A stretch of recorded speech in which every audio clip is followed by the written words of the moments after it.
इस भाई का नाम सतीश है। इन्होंने बचपन से ही नशा करना शुरू कर दिया था। दारू भी पीता था मैं, भांग भी, सिगरेट, बीड़ी, तम्बाकू, सब कुछ नशे करता था मैं। और नशा इतना ज्यादा बढ़ चुका था कि जिसकी वजह से इनको किडनी का रोग हो गया। और जब मैं यूरिन करता था तो मुझे गुप्तान में पेन होनी है। पर जब अंकुर नरोला मिनिस्ट्रीज के बारे में पता चला तो लगातार चर्च में आना शुरू किया और परमेश्वर के दास प्रेरित अंकुर यूसुफ नरोला जी के द्वारा की गई प्रार्थना ने इनकी जिंदगी में काम किया। तो आज ये भाई हर तरह के नशे से, बीमारी से पूरी रीति के साथ आजाद हो चुके हैं। तो आइए इस भाई की इस अद्भुत गवाही को हम सुनते हैं। हालेलुया, सबको जय मसीह की। मेरा नाम सतीश, मैं जम्मू का रहने वाला हूँ। आज मैं अपने जीवन की अद्भुत बड़ी गवाही आपके सामने शेयर करने के लिए जा रहा हूँ। मेरा विश्वास है जब आप सुनोगे आप अपने नशों से, आप अपनी बीमारी से आज़ाद होंगे। अभी मेरी एज 25 साल है। जब मैं 7 साल का था तो मैंने नशा करना स्टार्ट किया। जब मैं स्कूल जाता था, स्कूल से जब छुट्टी होने अपने घर आना, घर का काम करके भेड़ बकरियां चराने जाता था। जब मैं पहाड़ों पे भेड़ बकरियां चराने जाता था और भी मेरे लोग दोस्त वो भी अपनी भेड़ बकरियां चराने पहाड़ों पे आते थे। जो मेरे दोस्त थे वो मेरे से बड़ी उम्र के थे, वो नशा करते थे। जब मेरे सामने उन्होंने बीड़ी या तम्बाकू कुछ खाना है तो मेरे को भी उन्होंने बोलना है तू भी खा। तो धीरे धीरे उनके साथ मैं भी बीड़ी पीना स्टार्ट कर दिया, तम्बाकू खाना स्टार्ट कर दिया। पहली बार जब मैंने अपने दोस्तों के साथ बीड़ी पी तो मुझे अच्छा लगा। जैसे जैसे मेरी एज बढ़ती गई तो मेरा नशा भी बढ़ता गया। दारू भी पीता था मैं, भांग भी, सिगरेट, बीड़ी, तम्बाकू, सब कुछ नशे करता था मैं। जब मुझे नशे की लत लग गई तो जब मैंने स्कूल जाना, मुझे स्कूल में भी नशों की तलब होनी है। उसके बाद फिर मन में यही सोचना कब छुट्टी हो स्कूल से और मैं स्कूल से फ्री होकर घर जाऊं और फिर भेड़ बकरियां लेके अपने यार दोस्तों के साथ वही नशे करूं। मैं उस समय अपने घर वालों से चोरी नशा करता था। अगर ज़्यादा हो जाता था, जैसे मैंने दारू पी ली ज़्यादा या कुछ भी भांग का नशा कर लिया, तो मैंने उधर ही रहना है कि जब मेरे को थोड़ा उतर जाए नशा तो फिर मैं घर जाऊँ। ऐसे ऐसे करते करते बहुत ज़्यादा मैं नशों में पड़ गया। उसके बाद मेरी पढ़ाई भी छूट गई। पढ़ाई छूटने के बाद फिर मैं बाहर चले गया आगे लेबर का काम करने। जो भी काम मिलता था, लेबर का हो गया, पेंटर का, किसी का ही काम मिलता था, सिर्फ वही नशों के लिए दिहाड़ी लगाता था। फिर मैं जब मेरा नशा बढ़ गया तो मुझे कोई सुध बुध नहीं रहती थी। जब मेरे घर वालों को पता लगा कि ये नशा करके घर आता है तो उन्होंने मेरे को पूछा भी कि तू नशे करके आता है।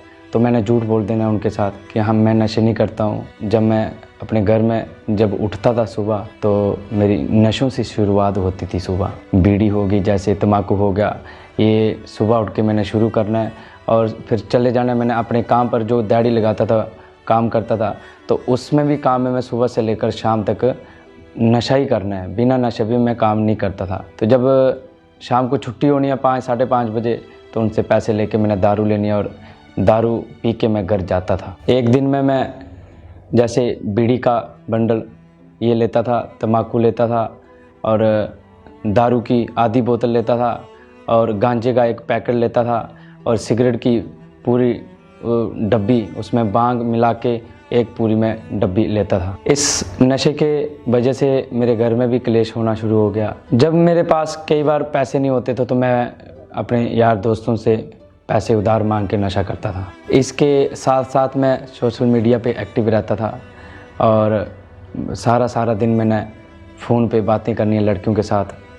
तो उसके बाद मैंने गंदी वीडियो फ़ोन पे मूवी देखनी है। जब मैं ये नशा करता था, गलत काम करता था सोशल मीडिया पे या नशा करता था तो मैं सोचता था कि ये इसी उम्र में मेरा क्या हाल हो गया और ये चीज़ें मुझे नहीं करना चाहिए। पर अगर जब तक मैं उन्हें नहीं करता था तो मुझे शांति नहीं मिलती थी। फिर इस नशे के कारण मैं बीमार रहना शुरू हो गया और जब मैं यूरिन करता था तो मुझे गुप्तान में पेन होनी है और जब पेन होनी है तो मैंने आसपास डॉक्टरों को दिखाना है तो उन्होंने मेडिसिन देनी है मेरे को, पर मुझे उससे कोई फ़र्क ना पड़ा। फिर मुझे इस रोग के कारण जब ये मेरा रोग बढ़ा तो जब मेरे जो आसपास डॉक्टरों को मैं जिनको दिखाता था तो उनको भी समझ नहीं लगी। जब टेस्ट करवाना है उस पर भी कुछ भी नहीं होना है तो फिर उन डॉक्टरों ने मेरे को बोला कि आप बड़े हॉस्पिटल में जाओ, उधर चेक करवाओ, पूरा ट्रीटमेंट करवाओ अपना। जब मैं जम्मू सरकारी हॉस्पिटल में गया तो डॉक्टर ने मेरी फुल बॉडी का चेकअप किया। जब मेरे पास डॉक्टर रिपोर्ट लेके आए तो डॉक्टर ने मेरे को बोला कि आप नशे करते हो। तो मैंने डॉक्टरों को बताया कि हाँ मैं नशे करता हूँ। तो उन्होंने मेरे को बोला कि आपकी किडनी में इन्फेक्शन है बहुत ज़्यादा। इसके साथ साथ जब डॉक्टर ने मेरे को बोला कि नशा छोड़ दो, ये नशा तुम्हारे लिए सही नहीं है, अगर तुम ये नशा नहीं छोड़ सकते हो ये तुम्हारा रोग बढ़ेगा और भी डिफेक्ट हो सकता है। जब मेरे को डॉक्टर ने ऐसी बात बताई तो मैं हैरान हो गया। उन्होंने मेरे को दवाई दी, हॉस्पिटल से मैं वापस घर चले गया। तो मैंने जब वो दवाई खानी है जो डॉक्टर ने मेरे को दी थी, फिर वही यूरिन में मेरे को जलन पड़ना शुरू हो जानी है। मैं नशा छोड़ने की कोशिश की पर मैं नशा नहीं छोड़ पाया। इसकी वजह से मेरी ये बीमारी भी बढ़ती गई और मेरा नशा भी बढ़ता गया। इस नशे और इस रोग की वजह से मुझे और भी शरीर में डिफेक्ट पड़ना लगा। इसकी वजह से मैं बहुत ज़्यादा डिप्रेशन में चले गया। काफ़ी सारे मैंने डॉक्टरों को दिखाया, काफ़ी सारी मैं अन्य जगहों में भी गया, पर मुझे इस नशों से और इस रोग से मुझे कोई छुटकारा नहीं हुआ। फिर एक दिन मेरे रिश्तेदारों में से मेरे भाई ने मुझे अंकुर नरूला मिनिस्ट्री के बारे में बताया और उसने मेरे को बताया कि उस चर्च में जा और उधर परमेश्वर अद्भुत काम करता है, लोगों के जीवनों में नशों से आज़ाद करता है, बीमारियों से आज़ाद करता है। तो मैंने उसकी बात पे गौर किया। तो फिर मैंने उसको बोला कि मुझे भी लेकर चल। पहली बार जब मैं चर्च में आया तो जब मैंने देखा चर्च में आकर इन लोगों को फिर गवाहियाँ देने लगे, लोग बड़ी बड़ी गवाहियाँ दी, तो मैं बैठ के हैरान हो गया उनकी गवाहियाँ सुन के कि सच में खुदा ऐसे काम कर सकता है। उसके बाद फिर मैंने लगातार चर्च में आना शुरू किया। फिर मैंने मीटिंग को अटेंड करना शुरू किया। फिर मैं 22 मई 2022 को जब मैं चर्च में आया, उस दिन परमेश्वर के दास ने सामर्थी प्रार्थना की, जिंदगी में विचार से आजाद हो जाओ, आमीन। नशे की दुष्ट आत्मा से आजाद हो जाओ, आमीन। विचार की दुष्ट आत्मा से आजाद हो जाओ, आमीन। आजाद हो जाओ, आमीन हो जाओ, आमीन।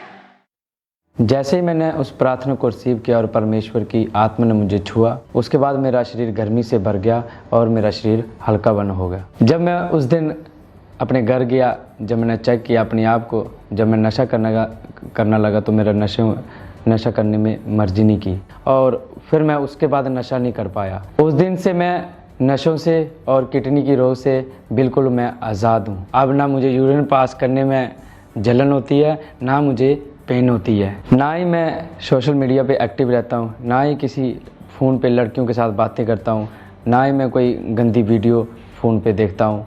अब मैं इन चीज़ों से पूरी रीति से आज़ाद हूँ। अब मेरी फैमिली भी बहुत खुश है मेरे से और मेरा कामकाज जो मैं करता था, अब जितना भी उससे मैं कामकाज से पैसा कमाता हूँ, अब मेरा पूरा वो पैसा सेव रहता है और उससे मेरी फैमिली भी बहुत खुश हो और मैं अपनी लाइफ में भी बहुत खुश हूँ। जो लोग अभी भी नशा करते हैं, बीमार हैं, मैं उन लोगों को यही कहना चाहता हूँ कि यीशु मसीह के पास आओ और तुम जैसे मुझे परमेश्वर ने बीमारियों से और नशों से आज़ाद किया, इसी तरह आपको भी परमेश्वर आज़ाद करेगा। जिस तरह परमेश्वर ने मेरी ज़िंदगी को बदला है, आपकी ज़िंदगी को भी बदलेगा।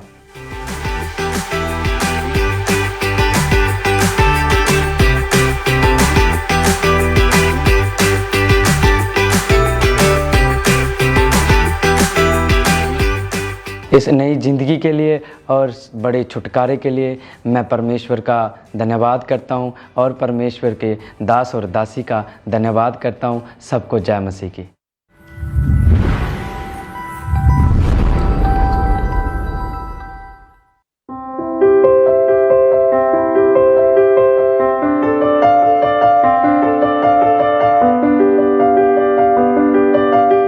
इस भाई का नाम इमैनुअल है। इनकी जिंदगी की बहुत ही बड़ी गवाही आज आप सुनने वाले हैं कि जब ये बीमार हुए तो इनके परिवार वाले इनको उठाकर हॉस्पिटल में लेकर गए। डॉक्टर ने बताया कि इनके लंग्स में पानी भर चुका है और जब उस पानी को निकाला गया और उसका सैंपल भेजा गया तब एक डॉक्टरी रिपोर्ट में पता चला कि इनके लंग्स में कैंसर सेल स्प्रेड होने शुरू हो चुके हैं और इनकी हालत इतनी खराब थी कि इनको लगता था कि ये नहीं बचेंगे। पर जब परमेश्वर के दास प्रेरित अंकुर यूसुफ नरूला जी ने जूम ऐप के माध्यम से इस भाई के ऊपर उस समय प्रेयर करी जब यह हॉस्पिटल में अपनी आखिरी सांसें गिन रहे थे, तो परमेश्वर ने अद्भुत रीति के साथ काम किया और इनको नया जीवन दिया। तो आइए सुनते हैं इस अद्भुत गवाही को। हालेलुया। सारिਆਂ ਨੂੰ ਜੈ ਮਸੀਹ ਦੀ। ਮੇਰਾ ਨਾਮ ਸੋਨੀਆ ਆ। ਇਹ ਮੇਰੇ ਫਾਦਰ ਸਾਹਿਬ ਨੇ, ਇਹਨਾਂ ਦਾ ਨਾਮ ਇਮੈਨੂਅਲ ਆ। ਅਸੀਂ ਗੁਰਦਾਸਪੁਰ ਦੇ ਰਹਿਣ ਵਾਲੇ ਆ। ਅੱਜ ਮੈਂ ਇਹਨਾਂ ਦੇ ਜੀਵਨ ਦੀ ਬਹੁਤ ਵੱਡੀ ਗਵਾਹੀ ਦੇਣ ਜਾ ਰਹੀ ਹਾਂ ਕਿ ਕਿਸ ਤਰ੍ਹਾਂ ਪਰਮੇਸ਼ਵਰ ਨੇ ਇਹਨਾਂ ਨੂੰ ਇੱਕ ਭਿਆਨਕ ਰੋਗ ਤੋਂ ਆਜ਼ਾਦ ਕੀਤਾ ਔਰ ਮੇਰਾ ਵਿਸ਼ਵਾਸ ਹੈ ਕਿ ਜਿੰਨੇ ਵੀ ਭੈਣ ਭਰਾ ਇਸ ਗਵਾਹੀ ਨੂੰ ਸੁਣਨਗੇ, ਪਰਮੇਸ਼ਵਰ ਉਹਨਾਂ ਦੀਆਂ ਹਰ ਬਿਮਾਰੀਆਂ ਨੂੰ ਦੂਰ ਕਰੇਗਾ ਔਰ ਉਹਨਾਂ ਨੂੰ ਵੀ ਇੱਕ ਵੱਡੀ ਗਵਾਹੀ ਨਾ ਕਰਿਆ ਕਰੇਗਾ। ਜੂਨ 2024 ਦੀ ਗੱਲ ਆ ਕਿ ਅਚਾਨਕ ਇਹਨਾਂ ਦੀ ਤਬੀਅਤ ਬਹੁਤ ਜ਼ਿਆਦਾ ਖਰਾਬ ਲੈਣ ਲੱਗ ਪਈ ਸੀ। ਦਿਨੋ ਦਿਨ ਇਹਨਾਂ ਦੀ ਹਾਲਾਤ ਬਹੁਤ ਵਿਗੜਦੀ ਗਈ ਸੀ। ਇਹਨਾਂ ਦਾ ਬੁਖਾਰ 102 103 ਡਿਗਰੀ ਰਹਿੰਦਾ ਸੀ। ਅਸੀਂ ਪਿੰਡ ਦੇ ਹੀ ਡਾਕਟਰ ਕੋਲੋਂ ਇਹਨਾਂ ਨੂੰ ਮੈਡੀਸਿਨ ਲੈ ਕੇ ਦਿੰਦੇ ਸੀ, ਪਰ ਉਹ ਦਵਾਈ ਖਾਣ ਨਾਲ ਇਹਨਾਂ ਨੂੰ ਕੋਈ ਵੀ ਫਰਕ ਨਹੀਂ ਸੀ ਪੈਂਦਾ ਔਰ ਇਹ ਲਿਕਵਿਡ ਹੀ ਲੈਂਦੇ ਸੀ। ਭਾਰੀ ਚੀਜ਼ ਖਾਂਦੇ ਤਾਂ ਇਹਨਾਂ ਨੂੰ ਉਲਟੀ ਆ ਜਾਂਦੀ ਸੀ। ਲਿਕਵਿਡ ਲੈਣ ਦੇ ਨਾਲ ਨਾਲ ਇਹਨਾਂ ਦੇ ਸਰੀਰ ਵਿੱਚ ਕਾਫੀ ਕਮਜ਼ੋਰੀ ਆ ਗਈ ਸੀ, ਜਿਹਦੇ ਕਰਕੇ ਇਹਨਾਂ ਕੋਲ ਚੱਲਿਆ ਵੀ ਨਹੀਂ ਸੀ ਜਾਂਦਾ। ਔਰ ਜਦੋਂ ਪਿੰਡ ਦੇ ਡਾਕਟਰ ਕੋਲੋਂ ਦਵਾਈ ਖਾਣ ਨਾਲ ਇਹਨਾਂ ਨੂੰ ਕੋਈ ਵੀ ਫਰਕ ਨਾ ਪਿਆ ਤਾਂ ਡਾਕਟਰ ਨੇ ਵੀ ਕਹਿ ਦਿੱਤਾ ਕਿ ਮੇਰੇ ਹੱਥ ਖੜੇ ਨੇ ਕਿ ਤੁਸੀਂ ਜਿੱਦਾਂ ਇਹਨਾਂ ਦੀ ਛਾਤੀ 'ਚ ਦਰਦ ਹੁੰਦੀ ਆ ਕਿ ਤੁਸੀਂ ਇਹਨੂੰ ਕਿਸੇ ਸਪੈਸ਼ਲ ਚੈਸਟ ਦੇ ਡਾਕਟਰ ਨੂੰ ਦਿਖਾਓ। ਫਿਰ ਅਸੀਂ ਇਹਨਾਂ ਨੂੰ ਚੈਸਟ ਦੇ ਸਪੈਸ਼ਲ ਡਾਕਟਰ ਕੋਲ ਗੁਰਦਾਸਪੁਰ ਲੈ ਕੇ ਗਏ। ਜਦੋਂ ਅਸੀਂ ਇਹਨਾਂ ਨੂੰ ਗੁਰਦਾਸਪੁਰ ਦੇ ਚੈਸਟ ਸਪੈਸ਼ਲਿਸਟ ਡਾਕਟਰ ਕੋਲ ਲੈ ਕੇ ਗਏ ਤਾਂ ਪਹਿਲੇ ਉਹਨਾਂ ਨੇ ਇਹਨਾਂ ਦੇ ਐਕਸਰੇ ਕੀਤੇ ਔਰ ਐਕਸਰੇ ਵਿੱਚ ਇੰਨਾ ਕਲੀਅਰ ਨਹੀਂ ਸੀ ਦਿਖਦਾ। ਫਿਰ ਉਹਨਾਂ ਨੇ ਸਾਨੂੰ ਸਿਟੀ ਸਕੈਨ ਲੈ ਕੇ ਦਿੱਤੀ। ਜਦੋਂ ਡਾਕਟਰ ਨੇ ਇਹਨਾਂ ਦੀ ਸਿਟੀ ਸਕੈਨ ਕੀਤੀ ਤਾਂ ਡਾਕਟਰ ਨੇ ਸਾਨੂੰ ਦੱਸਿਆ ਕਿ ਇਹਨਾਂ ਦੇ ਦੋਵੇਂ ਲੰਗਸ ਵਿੱਚ ਕਾਫੀ ਮਾਤਰਾ 'ਚ ਪਾਣੀ ਭਰ ਗਿਆ ਆ, ਜਿਹਦੇ ਕਰਕੇ ਇਹਨਾਂ ਨੂੰ ਸਾਹ ਲੈਣ 'ਚ ਬਹੁਤ ਪ੍ਰੋਬਲਮ ਹੁੰਦੀ ਸੀ। ਜਦੋਂ ਅਸੀਂ ਡਾਕਟਰ ਨੂੰ ਪੁੱਛਿਆ ਕਿ ਡਾਕਟਰ ਸਾਹਿਬ ਇਹਦਾ ਹੱਲ ਕੀ ਆ, ਤਾਂ ਡਾਕਟਰ ਨੇ ਕਿਹਾ ਕਿ ਇਹਨਾਂ ਨੂੰ PGI ਚੰਡੀਗੜ੍ਹ ਮੈਂ ਰੈਫਰ ਕਰ ਦੇਣਾ ਆ, ਕਿਉਂਕਿ ਇਹਨਾਂ ਦੇ ਲੰਗਸ ਵਿੱਚ ਪਾਣੀ ਬਹੁਤ ਭਰਿਆ ਆ। ਅਗਰ ਤੁਸੀਂ ਇਹਨਾਂ ਨੂੰ ਚੰਡੀਗੜ੍ਹ ਨਾ ਖੜਿਆ ਤਾਂ ਇਹਨਾਂ ਦੀ ਕੰਡੀਸ਼ਨ ਹੋਰ ਖਰਾਬ ਹੋ ਜਾਏਗੀ ਔਰ ਇਹਨਾਂ ਦਾ ਮਤਲਬ ਇੰਨਾ ਪਾਣੀ ਭਰ ਚੁੱਕਿਆ ਸੀ ਕਿ ਇਹਨਾਂ ਦੀ ਜਾਨ ਨੂੰ ਬਹੁਤ ਖਤਰਾ ਸੀ। ਔਰ ਜਦੋਂ ਸਾਨੂੰ ਡਾਕਟਰ ਨੇ ਕਿਹਾ ਕਿ ਇਹਨਾਂ ਨੂੰ PGI ਚੰਡੀਗੜ੍ਹ ਰੈਫਰ ਕਰ ਦੇਣਾ ਆ ਤਾਂ ਅਸੀਂ ਬਹੁਤ ਘਬਰਾ ਗਏ ਔਰ ਮੇਰੀ ਸੱਸ ਮਾਂ ਵੀ ਰੋਣ ਡੈ ਪਏ, ਕਿਉਂਕਿ ਅਸੀਂ ਘਰ ਵਿੱਚ ਇਕੱਲੀਆਂ ਦੋਵੇਂ ਜਣੀਆਂ ਸੀ। ਸਾਡੇ ਦੋਵੇਂ ਮੁੰਡੇ ਫੋਰਨ ਨੇ ਤੇ ਅਸੀਂ ਬੜੀ ਕੰਡੀਸ਼ਨ ਖਰਾਬ ਸੀ ਸਾਡੇ ਘਰ ਦੀ ਔਰ ਅਸੀਂ ਕਾਫੀ ਮਤਲਬ ਰੋਂਦੇ ਸੀ। ਅਸੀਂ ਇਹਨਾਂ ਨੂੰ PGI ਹਸਪੀਟਲ ਲੈ ਕੇ ਨਹੀਂ ਸੀ ਜਾ ਸਕਦੇ ਕਿਉਂਕਿ ਸਾਡੇ ਲਈ ਉੱਥੇ ਸਟੇ ਕਰਨਾ ਬੜਾ ਔਖਾ ਸੀ। ਔਰ ਫਿਰ ਕਿਸੇ ਨੇ ਸਾਨੂੰ ਗੁਰਦਾਸਪੁਰ 'ਚ ਇੱਕ ਬਹੁਤ ਵੱਡਾ ਪ੍ਰਾਈਵੇਟ ਹਸਪੀਟਲ ਆ, ਕਿਸੇ ਨੇ ਸਾਨੂੰ ਉਹਦੇ ਬਾਰੇ ਦੱਸਿਆ। ਫਿਰ ਅਸੀਂ ਇਹਨਾਂ ਨੂੰ ਉੱਥੇ ਲੈ ਕੇ ਗਏ ਔਰ ਫਿਰ ਜਦੋਂ ਅਸੀਂ ਇਹਨਾਂ ਨੂੰ ਗੁਰਦਾਸਪੁਰ ਦੇ ਦੂਸਰੇ ਹਸਪੀਟਲ 'ਚ ਲੈ ਕੇ ਗਏ, ਡਾਕਟਰਾਂ ਨੇ ਤਾਂ ਇਹਨਾਂ ਨੂੰ ਐਡਮਿਟ ਕਰ ਲਿਆ ਸੀ। ਪਰ ਡਾਕਟਰ ਕਹਿੰਦੇ ਸੀ ਕਿ ਅਸੀਂ ਇਹਨਾਂ ਦੀਆਂ ਰਿਪੋਰਟਾਂ ਵੇਖ ਕੇ ਦੱਸਾਂਗੇ ਮਤਲਬ ਕੀ ਚਾਂਸ ਨੇ ਇਹਨਾਂ ਦੇ। ਔਰ ਫਿਰ ਜਦੋਂ ਡਾਕਟਰਾਂ ਨੇ ਰਿਪੋਰਟਾਂ ਵੇਖੀਆਂ ਤਾਂ ਰਿਪੋਰਟਾਂ ਵੇਖ ਕੇ ਫਿਰ ਸ਼ਾਮਾਂ ਨੂੰ ਉਹਨਾਂ ਨੇ ਇਹਨਾਂ ਦੇ ਲੰਗਸ ਵਿੱਚੋਂ ਪਾਣੀ ਕੱਢਣਾ ਸ਼ੁਰੂ ਕੀਤਾ। ਜਦੋਂ ਪਾਣੀ ਕੱਢਿਆ ਤਾਂ ਡਾਕਟਰ ਨੇ ਮੈਨੂੰ ਪਰਸਨਲੀ ਇੱਕ ਸਾਈਡ ਤੇ ਬੁਲਾ ਕੇ ਕਿਹਾ ਕਿ ਮਤਲਬ ਮੈਕਸਿਮਮ ਪੇਸ਼ੈਂਟ ਵਿੱਚੋਂ ਵਾਈਟ ਜਾਂ ਯੈਲੋ ਕਲਰ ਦਾ ਪਾਣੀ ਨਿਕਲਦਾ ਆ, ਪਰ ਇਹਨਾਂ ਦੇ ਬਹੁਤ ਹੀ ਰੈੱਡ ਕਲਰ ਦਾ ਪਾਣੀ ਨਿਕਲਦਾ ਪਿਆ ਆ, ਜਿਹਦੇ ਵਿੱਚ ਡਾਕਟਰ ਨੇ ਮੈਨੂੰ ਕਿਹਾ ਕਿ ਮਤਲਬ ਇਹਨਾਂ ਨੂੰ 80% ਲੰਗਸ ਕੈਂਸਰ ਹੋ ਸਕਦਾ ਆ। ਔਰ ਜਿਹੜੀ ਮੈਂ ਇਹ ਗੱਲ ਸੁਣ ਕੇ ਮੈਂ ਬਹੁਤ ਘਬਰਾ ਗਈ ਔਰ ਮੈਂ ਉੱਥੇ ਹੀ ਰੋਣਾ ਸ਼ੁਰੂ ਕਰ ਦਿੱਤਾ। ਜਦੋਂ ਡਾਕਟਰ ਨੇ ਰਾਈਟ ਲੰਗਸ 'ਚੋਂ ਪਾਣੀ ਕੱਢਦੇ ਸੀ ਤਾਂ ਇੱਕ ਦਿਨ ਦਾ ਗੈਪ ਪਾ ਕੇ ਉਹ ਫਿਰ ਲੈਫਟ ਸਾਈਡ ਤੋਂ ਔਰ ਫਿਰ ਇੱਕ ਦਿਨ ਦਾ ਗੈਪ ਪਾ ਕੇ ਉਹ ਰਾਈਟ ਸਾਈਡ ਤੋਂ ਪਾਣੀ ਕੱਢਦੇ ਸੀ। ਔਰ ਜਦੋਂ ਡਾਕਟਰਾਂ ਨੇ ਉਹ ਪਾਣੀ ਕੱਢਿਆ ਤਾਂ ਉਹਨਾਂ ਨੇ ਦਿੱਲੀ ਲੈਬੋਰਟਰੀ ਵਿੱਚ ਭੇਜਿਆ ਸੈਂਪਲ ਦੇ ਕੇ। ਔਰ ਜਦੋਂ 5 ਦਿਨਾਂ ਬਾਅਦ ਇਹਨਾਂ ਦੀ ਦਿੱਲੀ ਤੋਂ ਰਿਪੋਰਟ ਆਈ ਤਾਂ ਡਾਕਟਰ ਨੇ ਸਾਨੂੰ ਸਪੈਸ਼ਲੀ ਮੈਨੂੰ ਬੁਲਾ ਕੇ ਉਹਨਾਂ ਨੇ ਕਿਹਾ ਕਿ ਇਹਨਾਂ ਦੇ ਜਿਹੜੇ 80% ਕੈਂਸਰ ਲੰਗਸ ਕੈਂਸਰ ਜਿਹੜਾ ਆ ਉਹਦੇ ਸੈੱਲ ਬਣਨੇ ਸ਼ੁਰੂ ਹੋ ਗਏ ਆ। ਔਰ ਇਹ ਗੱਲ ਸੁਣ ਕੇ ਮੈਂ ਬਹੁਤ ਜ਼ਿਆਦਾ ਘਬਰਾ ਗਈ ਔਰ ਮੈਂ ਉੱਥੇ ਹੀ ਰੋਣ ਲੱਗ ਪਈ। ਜਦੋਂ ਇਹ ਹਸਪੀਟਲ ਵਿੱਚ ਐਡਮਿਟ ਸੀਗੇ ਤੇ ਸਾਡੇ ਘਰ ਦੀ ਸਿਚੁਏਸ਼ਨ ਬਹੁਤ ਖਰਾਬ ਸੀ ਕਿਉਂਕਿ ਬੱਚਿਆਂ ਨੂੰ ਕੋਈ ਸਾਂਭਣ ਵਾਲਾ ਨਹੀਂ ਸੀ। ਮੰਮੀ ਵੀ ਸਾਰੀ ਦਿਨ ਸਾਰੀ ਰਾਤ ਇਹਨਾਂ ਲਾਗੇ ਰਹਿੰਦੇ ਸੀ। ਇਹਨਾਂ ਦੀ ਹਾਲਾਤ ਬੜੀ ਹੀ ਖਰਾਬ ਸੀ ਕਿਉਂਕਿ ਆਕਸੀਜਨ ਤੋਂ ਬਿਨਾਂ 1 ਮਿੰਟ ਵੀ ਸਾਹ ਨਹੀਂ ਸੀ ਲੈ ਸਕਦੇ ਔਰ ਡਾਕਟਰ 24 ਘੰਟੇ ਇਹਨਾਂ ਨੂੰ ਆਕਸੀਜਨ ਲਗਾ ਕੇ ਰੱਖਦੇ ਸੀ। ਇਹਨਾਂ ਦੀ ਇਸ ਕੰਡੀਸ਼ਨ ਨੂੰ ਵੇਖ ਕੇ ਡਾਕਟਰਾਂ ਨੇ ਸਾਨੂੰ ਸਾਫ਼-ਸਾਫ਼ ਜਵਾਬ ਦੇ ਦਿੱਤਾ ਸੀ ਕਿ ਤੁਸੀਂ ਇਹਨਾਂ ਨੂੰ ਘਰੇ ਲੈ ਜਾਓ, ਇੱਦਾਂ ਦੇ ਪੇਸ਼ੈਂਟ 2-3 ਮਹੀਨੇ ਤੋਂ ਵੱਧ ਨਹੀਂ ਕੱਢ ਸਕਦੇ ਔਰ ਇਹਨਾਂ ਦਾ ਬਚਣਾ ਮੁਸ਼ਕਿਲ ਹੀ ਆ, ਤੁਸੀਂ ਬਸ ਇਹਨਾਂ ਦੀ 2-3 ਮਹੀਨੇ ਸੇਵਾ ਹੀ ਕਰ ਸਕਦੇ ਹੋ। ਜਦੋਂ ਡਾਕਟਰਾਂ ਨੇ ਮੈਨੂੰ ਇੱਕ ਸਾਈਡ ਤੇ ਬੁਲਾ ਕੇ ਇੰਨੀ ਗੱਲ ਕਹੀ ਕਿ ਮਤਲਬ ਤੁਸੀਂ ਇਹਨਾਂ ਨੂੰ ਘਰੇ ਲੈ ਜਾਓ, ਇਹਨਾਂ ਦੇ ਬਚਣ ਦੀ ਕੋਈ ਸੰਭਾਵਨਾ ਨਹੀਂ ਆ, ਤੇ ਮੈਂ ਤਾਂ ਉਸੇ ਟਾਈਮ ਰੋਣਾ ਸ਼ੁਰੂ ਕਰ ਦਿੱਤਾ ਔਰ ਮੈਂ ਆਪਣੀ ਸੱਸ ਨੂੰ ਵੀ ਦੱਸਿਆ ਤਾਂ ਉਹ ਵੀ ਰੋਣ ਡੈ ਪਏ। ਲਗਾਤਾਰ ਅਸੀਂ ਇਹਨਾਂ ਦਾ ਇਲਾਜ ਕਰਵਾ ਰਹੇ ਸੀ ਔਰ ਅਸੀਂ 2 ਹਸਪੀਟਲ ਵੀ ਚੇਂਜ ਕਰ ਲਏ ਸੀ ਔਰ ਸਾਡਾ 1 ਤੋਂ 1.5 ਲੱਖ ਰੁਪਏ ਤੱਕ ਦਾ ਖਰਚਾ ਵੀ ਹੋ ਚੁੱਕਿਆ ਸੀ, ਪਰ ਫਿਰ ਵੀ ਡਾਕਟਰਾਂ ਨੇ ਸਾਨੂੰ ਜਵਾਬ ਦੇ ਦਿੱਤਾ ਸੀ ਕਿ ਇਹ ਨਹੀਂ ਬਚ ਸਕਦੇ। ਜਦੋਂ ਡਾਕਟਰਾਂ ਨੇ ਹੱਥ ਖੜੇ ਕਰ ਦਿੱਤੇ ਸੀ ਤਾਂ ਸਾਡਾ ਵਿਸ਼ਵਾਸ ਪਰਮੇਸ਼ਰ ਉੱਤੇ ਸੀ ਕਿਉਂਕਿ ਅਸੀਂ ਸ਼ੁਰੂ ਤੋਂ ਹੀ ਅੰਕੁਰ ਨਰੂਲਾ ਮਿਨਿਸਟਰੀ ਨਾਲ ਜੁੜੇ ਹੋਏ ਹਾਂ ਔਰ ਇਸ ਦੇ ਨਾਲ ਅਸੀਂ ਇੱਥੇ ਬਹੁਤ ਵੱਡੀਆਂ ਗਵਾਹੀਆਂ ਸੁਣੀਆਂ ਸੀ, ਜਿਸ ਤਰ੍ਹਾਂ ਇੱਥੇ ਕੈਂਸਰ ਦੇ ਪੇਸ਼ੈਂਟ ਠੀਕ ਹੁੰਦੇ ਆ, ਲੰਗੜੇ ਚੱਲਦੇ ਆ, ਲੋਕਾਂ ਨੂੰ ਕੰਨਾਂ ਰਾਹੀਂ ਸੁਣਾਈ ਦਿੰਦਾ ਆ ਔਰ ਇਹਨਾਂ ਸਾਰੀਆਂ ਗਵਾਹੀਆਂ ਨੂੰ ਵੇਖ ਕੇ ਸਾਡਾ ਵਿਸ਼ਵਾਸ ਬਹੁਤ ਵਧਿਆ ਸੀ। ਔਰ ਜਦੋਂ ਅਸੀਂ ਇਹਨਾਂ ਨੂੰ ਹਸਪੀਟਲ ਦਾਖਲ ਕਰਵਾਇਆ ਸੀ ਤਾਂ ਉਸ ਦੇ ਨਾਲ ਹੀ ਅਸੀਂ ANM hospital prayer line Gmail ਉੱਤੇ ਇਹਨਾਂ ਦੀ ਪ੍ਰੇਅਰ ਰਿਕੁਐਸਟ ਸੈਂਡ ਕਰ ਦਿੱਤੀ ਸੀ। ਫਿਰ 21 ਜੁਲਾਈ 2024 ਨੂੰ प्रभु दे दास ने जूम ऐप राही इन्हां ते हथ रख के प्रेयर की। ये कौन है? नाम सोनिया लिखा है लेकिन बंदा सामने है। आपका नाम क्या है? ओके, आपका नाम सोनिया है। ये आपके कौन है जो आपके साथ हैं? फादर इन लॉ ने। ओके, अपना दाहिना हाथ उनकी छाती पर रखो।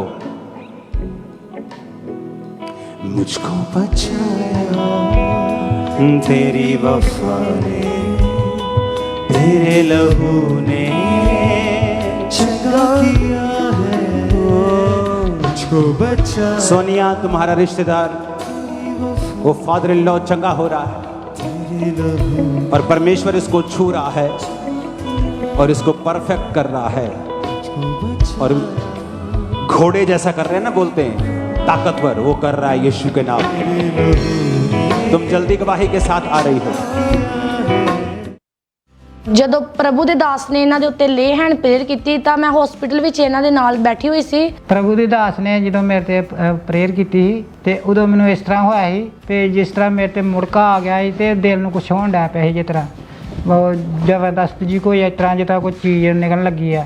ਫਿਰ ਮੁੜ ਕੇ ਮੈਨੂੰ ਮੈਂ ਇਸ ਤਰ੍ਹਾਂ ਹੋਇਆ ਵੀ ਮੈਂ ਲਾ ਕੇ ਸੁੱਟਦਾ, ਮੈਂ ਆਕਸੀਜਨ ਲੱਗੀ ਦੀ ਸੀ ਮੇਰੇ, ਮੈਂ ਲਾ ਕੇ ਸੁੱਟਤੀ, ਮੈਨੂੰ ਆਪਣਾ ਸਾਹ ਜਿਹੜਾ ਸੀ ਆਪੇ ਆਉਣ ਡਿਆ ਪਿਆ। ਫਿਰ ਮੁੜ ਕੇ ਜਦੋਂ ਮਤਲਬ ਵੀ ਡਾਕਟਰ ਦੌੜਾਈ ਆਇਆ, ਮੈਨੂੰ ਆਣ ਕੇ ਪੁੱਛਦੇ ਇੱਕ ਵਾਲੀ ਲਾਈ ਆ, ਮੈਂ ਆਖਿਆ ਮੇਰਾ ਆਪਣਾ ਸਾਹ ਆਪੇ ਆਈ ਜਾਣ ਡਿਆ। ਔਰ ਜਦੋਂ ਡਾਕਟਰਾਂ ਨੇ ਇਹਨਾਂ ਦੇ ਮੂੰਹ ਤੋਂ ਇੰਨੀ ਗੱਲ ਸੁਣੀ ਕਿ ਮੈਂ ਆਕਸੀਜਨ ਤੋਂ ਬਿਨਾਂ ਸਾਹ ਲੈ ਸਕਦਾ ਆ ਤਾਂ ਡਾਕਟਰ ਬਹੁਤ ਹੈਰਾਨ ਹੋਏ। ਪ੍ਰੇਅਰ ਤੋਂ ਬਾਅਦ ਜਦੋਂ ਇਹਨਾਂ ਨੇ ਰੋਟੀ ਵੀ ਖਾਧੀ, ਖਿਚੜੀ ਵੀ ਖਾਧੀ ਤਾਂ ਡਾਕਟਰਾਂ ਨੇ ਇਹਨਾਂ ਦੀ ਹਾਲਾਤ ਵਿੱਚ ਸੁਧਾਰ ਵੇਖਿਆ ਔਰ ਡਾਕਟਰਾਂ ਨੇ ਇਹਨਾਂ ਨੂੰ ਅਗਲੇ ਹੀ ਦਿਨ ਡਿਸਚਾਰਜ ਕਰ ਦਿੱਤਾ। ਜਦੋਂ ਅਸੀਂ ਇਹਨਾਂ ਨੂੰ ਘਰ ਲੈ ਕੇ ਗਏ ਆ ਤਾਂ ਇਹਨਾਂ ਨੇ ਤੁਰਨਾ ਫਿਰਨਾ, ਚੱਲਣਾ ਫਿਰਨਾ ਸ਼ੁਰੂ ਕਰ ਦਿੱਤਾ ਕਿਉਂਕਿ ਪਹਿਲੇ ਇਹ ਚੱਲ ਫਿਰ ਨਹੀਂ ਸਕਦੇ ਸੀ।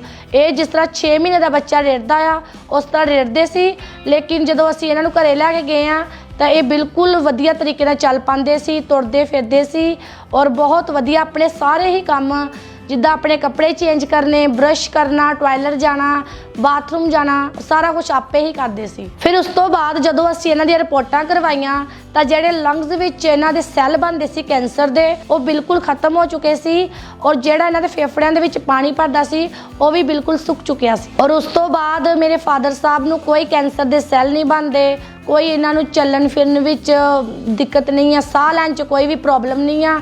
ਇਹ ਬਿਲਕੁਲ ਖਾਂਦੇ ਪੀਂਦੇ ਨੇ, ਆਜ਼ਾਦ ਨੇ, ਪਰਮੇਸ਼ਵਰ ਨੇ ਇਹਨਾਂ ਨੂੰ ਆਜ਼ਾਦ ਕੀਤਾ ਆ। ਮੈਂ ਬਿਲਕੁਲ ਹੁਣ ਠੀਕ ਠਾਕ ਆ, ਮੈਨੂੰ ਕਿਸੇ ਦਾ ਸਹਾਰਾ ਨਹੀਂ, ਮੈਂ ਸਭ ਕੁਝ ਆਪੇ ਹੀ ਖਾਣਾ ਪੀਣਾ, ਨਾਲੇ ਤੇ ਬਾਥਰੂਮ ਸਭ ਕੁਝ ਮੈਂ ਆਪੇ ਹੀ ਜਾਣਾ। ਡਾਕਟਰਾਂ ਨੇ ਸਾਨੂੰ ਕਹਿ ਦਿੱਤਾ ਸੀ ਕਿ ਇਹ ਨਹੀਂ ਬਚ ਸਕਦੇ, ਤੁਸੀਂ ਇਹਨਾਂ ਨੂੰ ਘਰੇ ਲੈ ਜਾਓ, ਇਹਨਾਂ ਦੀ ਸੇਵਾ ਕਰੋ, ਲੇਕਿਨ ਸਾਡਾ ਪਰਮੇਸ਼ਵਰ ਜੀਵਨ ਦੇਣ ਵਾਲਾ ਪਰਮੇਸ਼ਵਰ ਹੈ। ਪਰਮੇਸ਼ਵਰ ਨੇ ਆਪਣੇ ਵਚਨ ਦੇ ਅਨੁਸਾਰ ਇਹਨਾਂ ਦੀ ਜ਼ਿੰਦਗੀ ਦੇ ਵਿੱਚ ਕੰਮ ਕੀਤਾ ਔਰ ਇਹਨਾਂ ਨੂੰ ਇੱਕ ਨਵੀਂ ਜ਼ਿੰਦਗੀ ਦੇ ਨਾਲ ਬਲੈਸ ਕੀਤਾ। ਜਿਹੜੇ ਲੋਕ ਅੱਜ ਵੀ ਹਸਪੀਟਲ ਵਿੱਚ ਨੇ, ਬਿਮਾਰੀਆਂ ਨਾਲ ਜਕੜੇ ਹੋਏ ਨੇ, ਪਰੇਸ਼ਾਨ ਨੇ, ਅਸੀਂ ਉਹਨਾਂ ਨੂੰ ਇਹੀ ਮੈਸੇਜ ਦੇਣਾ ਚਾਹਾਂਗੇ ਕਿ ਪ੍ਰਭੂ ਵਿੱਚ ਅੜੇ ਤੇ ਖੜੇ ਰਹੋ ਕਿਉਂਕਿ ਪਰਮੇਸ਼ਵਰ ਛੁਟਕਾਰਾ ਦੇਣ ਵਾਲਾ ਪਰਮੇਸ਼ਵਰ ਹੈ। ਮੇਰਾ ਵਿਸ਼ਵਾਸ ਹੈ ਕਿ ਜਿਸ ਤਰ੍ਹਾਂ ਪਰਮੇਸ਼ਵਰ ਨੇ ਮੇਰੇ ਫਾਦਰ ਇਨ ਲॉ ਨੂੰ ਐਡੇ ਭਿਆਨਕ ਰੋਗ ਤੋਂ ਆਜ਼ਾਦ ਕੀਤਾ ਹੈ ਉਹ ਤੁਹਾਨੂੰ ਵੀ ਕਰੇਗਾ। ਹੁਣ ਸਾਡਾ ਪਰਿਵਾਰ ਅਤੇ ਅਸੀਂ ਸਾਰੇ ਬਹੁਤ ਖੁਸ਼ ਹਾਂ ਕਿ ਪਰਮੇਸ਼ਵਰ ਨੇ ਇਹਨਾਂ ਨੂੰ ਇੱਕ ਨਵੀਂ ਜ਼ਿੰਦਗੀ ਦਿੱਤੀ ਹੈ।